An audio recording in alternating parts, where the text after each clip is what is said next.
Hello दोस्तों, एक बार फिर से आप सभी का स्वागत है मेरे चैनल पर। आज मैं आप लोगों के लिए मैथ्स में 8th क्लास का जो 11.2 एक्सरसाइज है उसका मैं क्वेश्चन लेकर के आया हूं।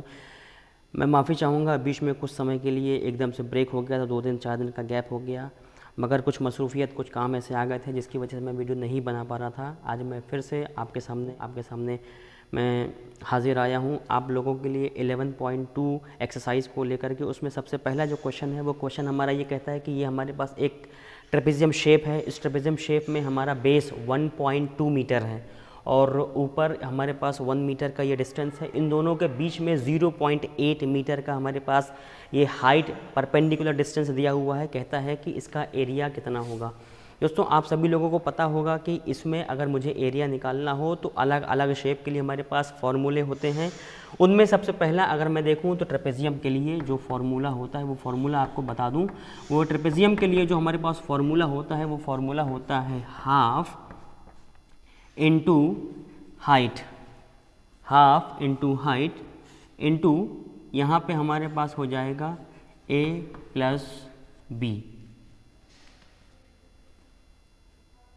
हाफ इंटू हाइट और हमारे पास हो जाएगा a प्लस बी। ये एरिया निकालने का फार्मूला है अगर मुझे ट्रेपेजियम दिया है मेरे पास। तो मैं देखता हूँ कि मेरे पास a की वैल्यू कितनी है। यहाँ पे जो नीचे का जो बेस है ये कहलाता है हमारा, इसको मैं a मान सकता हूँ, इसको मैं b मान सकता हूँ। और अगर इशू है तो मुझे इसको a मान लूँ, मैं इसको b मान लूँ, कोई भी डिस्टेंस एक ले लीजिए। तो मैं यहाँ पे देखता हूँ मेरे पास a की जो वैल्यू है वो है 1 मीटर, b की वैल्यू मेरे पास यहाँ पर आ जाएगी 1.2 मीटर और हाइट यानी कि h की वैल्यू हमारे पास 0.8 मीटर आ जाएगी। अगर मैं इसको यहाँ पर पुट करता हूँ तो ट्रेपेजियम का एरिया हमारे पास आ जाएगा, एरिया इक्वल टू आ जाएगा हाफ इंटू हाफ, यहाँ पे जो हमारी हाइट है वो हाइट हो जाएगी 0.8 इंटू, अब ये हमारे पास 1 हो जाएगा प्लस 1.2 हो जाएगा। मैं दोनों को ऐड करूँगा तो मुझे मिल जाएगा, इसको मैं इससे काट दूँ तो ये हो जाएगा 0.4, तो 0.4 इंटू यहाँ पर मल्टीप्लाई करूँगा तो मुझे मिलेगा यहाँ पर 2.2। 2.2 को मैं सॉल्व करूँगा, सॉल्व करने के बाद मैं देखता हूँ मेरे पास वैल्यू कितनी आएगी।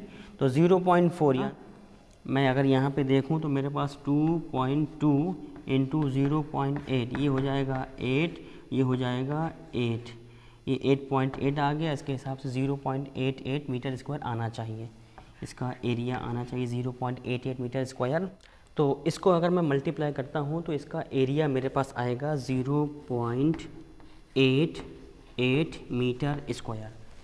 ये हमारा एरिया आएगा इस क्वेश्चन के लिए। तो इस तरीके से मुझे पहला क्वेश्चन करना होता है। अब मैं क्वेश्चन नंबर 2 की तरफ आता हूँ। चलिए क्वेश्चन नंबर 2 करता हूँ। क्वेश्चन नंबर 2 में मुझे क्या करना है, बहुत इजी है। क्वेश्चन नंबर 2 में कहता है कि एक ट्रेपेजियम शेप का हमारे पास एरिया है जिसका एरिया हमारे पास 34 सेंटीमीटर स्क्वायर है। इसकी यहाँ से लेकर के यहाँ तक की जो हाइट है ये हाइट हमारे पास 4 सेंटीमीटर की दी हुई है, 4 सेंटीमीटर।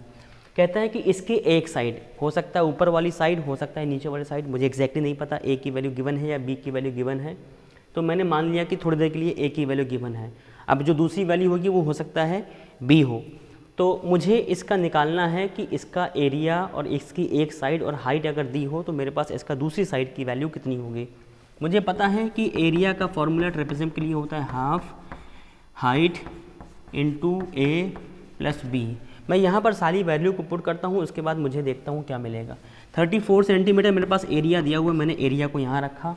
हाफ मेरे पास यहाँ पर गिवन है, हाइट हमारे पास यहाँ पे 4 दी हुई है। यहाँ पे मेरे पास a और b में से a की वैल्यू पता है तो मैंने माना ये a की वैल्यू है और b की वैल्यू मुझे गिवन नहीं है। तो मैं इसको सॉल्व करूँगा, ये हो जाएगा 2 से 2 कैंसिल हो जाएगा, ये 2 बचेगा, ये 2 नीचे आएगा, यहाँ पे आ जाएगा, ये हो जाएगा 17, ये हो जाएगा हमारा 10 प्लस b। अब मैं इसको इस तरफ ट्रांसफ़र करूँगा तो ये 17 यहाँ पे आने के बाद हो जाएगा हमारा 7। तो यहाँ से मुझे b की वैल्यू मिल जाएगी 7। किस तरीके से मिलेगा, इसको 17 माइनस 10 कर दीजिए और ये हमारे पास b आ जाएगा। तो b की वैल्यू मुझे मिलेगी 7 सेंटीमीटर की वैल्यू होगी। तो इसका मतलब ये है कि हमारे पास जो नीचे वाली सेंटीमीटर जो वैल्यू है ये हमारे पास है 10 सेंटीमीटर की और ऊपर वाली जो हमारे पास आई है ये आई है 7 सेंटीमीटर की। तो एक साइड इसकी 10 है तो दूसरी साइड हमारी 7 सेंटीमीटर हो जाएगी। ये हमारा दूसरे क्वेश्चन का आंसर है।